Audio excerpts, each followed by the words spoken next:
Okay, habari za muda huu, natumaini mko poa kabisa. Kwanza kama haujasubscribe channel yangu, naomba usubscribe then tuendelee.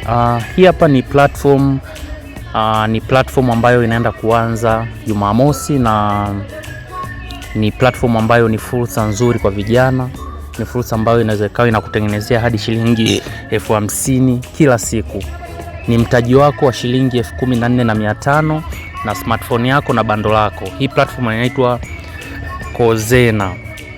Hii platform inaitwa Kozena Site. Ni platform ambayo inaenda kuwanufaisha vijana kujitengenezea kipato chao kwa kutumia smartphone zao. So kama utakuwa tayari, ni cheki kwenye namba hiyo hapo ya WhatsApp ambayo inapita, nikupe maelekezo jinsi gani utajiunga itakapoanza. Ni platform ambayo watu wengi sana wamezifanya na zimewanufaisha mno. So karibu WhatsApp, nikupe maelekezo kwenye hiyo namba inayopita hapo.